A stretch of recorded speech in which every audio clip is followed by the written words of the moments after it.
The race for the Republican nomination for president is sort of like a movie with 10 actors vying for different roles.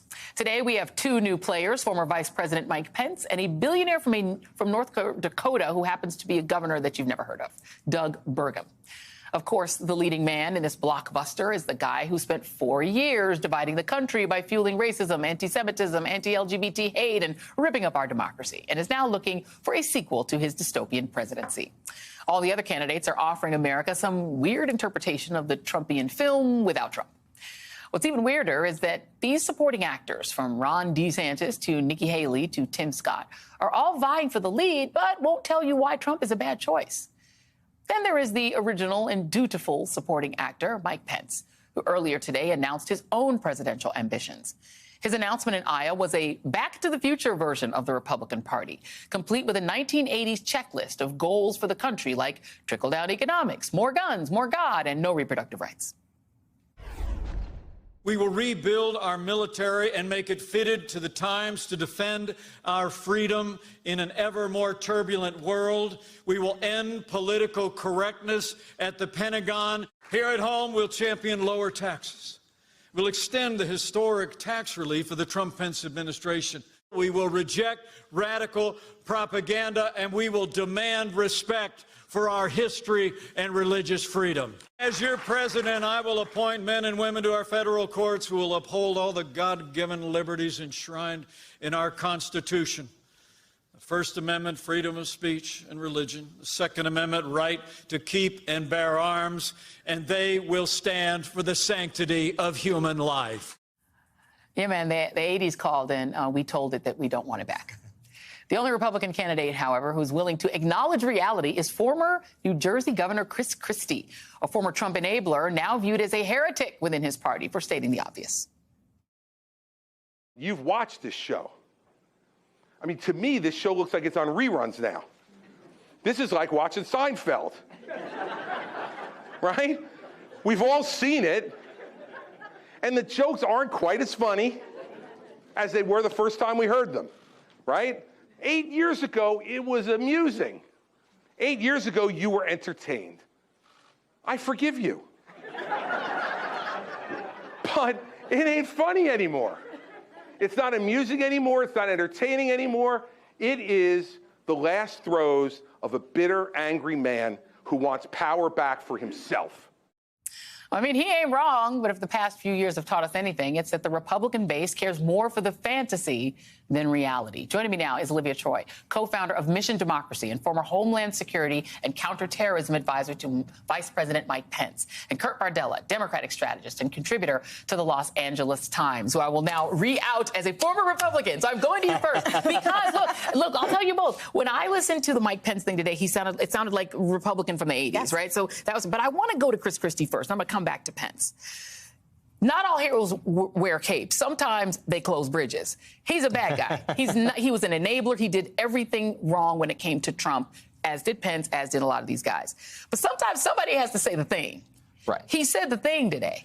Well, I'm reminded of the phrase, the enemy of my enemy is my friend.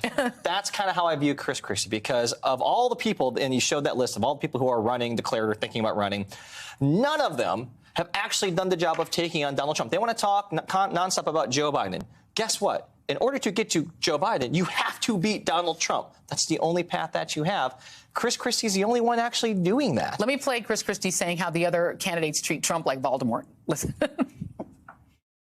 We have pretenders all around us who want to tell you, pick me, because I'm kind of like what you picked before, but not quite as crazy.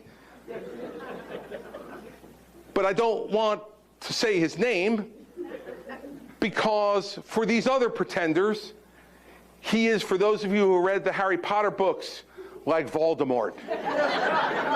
He is he who shall not be named. You know, Olivia, inherent in running for president when Donald Trump was the first one in is you saying he shouldn't be president. Yet, as he said, Chris Christie ain't wrong. The only one willing to say Trump shouldn't be president up until Pence today was him. Yeah, absolutely. He's the only one that's willing to take him on. And he's, I'm actually loving this. I'm not going to lie. I want him to hang I don't in there. hate it. I want him to be the bull in the china shop against him, because apparently nobody else will. Certainly my former boss won't. And if you're expecting Mike Pence to take the boxing gloves up, I just don't see it. That's not who he is. And so my dream is to have Trump, DeSantis, Chris Christie, and Pence on the stage, because I would love to see that. First of all, Chris Christie versus Ron DeSantis, that ain't even a fair fight. He would take, You're right. Little Ron, right, the woke, I gotta fight the woke. Yeah, that ain't gonna work. But let me tell you, you said that your former boss won't take on Trump. There was one piece of his presentation today that I said, okay, Mike Pence, he kind of did the thing a little bit. Here he is talking about what he did on January 6th, 2021. The American people deserve to know that on that day, President Trump also demanded that I choose between him and the Constitution. Now voters will be faced with the same choice. I chose the Constitution. Let me say from my heart, I understand the disappointment that many still feel about the outcome of the 2020 election. I can relate. I was on the ballot. But I had no right to overturn the election. And Kamala Harris will have no right to overturn the election when we beat them in 2024. Okay, you're not going to be president. But, I mean, that's a solid argument. And that actually is an argument. Of course, he then went on Fox News and kind of like backpedaled and did the opposite of that. But at least he did that there. Can he sustain that? That was my favorite part of his speech today, actually, was pointing that out. I also like the fact that he put it out to the voters and said, this is a choice, the Constitution or this guy. And he's speaking to Republican voters, which I think is important, because that is really the choice here. It might be Republican voters from like 1986, well, though. Well, you're probably right. I don't think it's a party that no longer exists. How bad? Here we the are. other thing that no longer exists is sort of intelligent campaigning among Republicans. They literally said early voting and absentee voting are criminal, inherently are fraud. Guess what they're doing now? Fox News. The Republican National Committee is rolling out a Bank Your Vote nationwide campaign, which is expected to encourage, educate, and activate Republican voters on what? Early voting and absentee voting. So they finally figured out, after losing 2018, after losing the presidency in 2020, after woefully underperforming the midterms, that maybe attacking the thing that helped you have a tactical advantage for many. I'm old enough to remember, as a former Republican, when the absentee vote was our thing. That's what we counted on. Having worked in Democratic campaigns, I'm going to tell you what took us out was Republican absentee voting every single time. But the thing is, they dropped it, and Trump said it's evil. Right. Can they now re-educate a whole sea of base voters to say, no, this thing we said is evil is good? No, there's going to be mass confusion. This is just idiocy to the highest degree when it comes to just basic fundamental one-on-one campaigns and tactics. You know this. You've been involved in politics for a long time. You know this.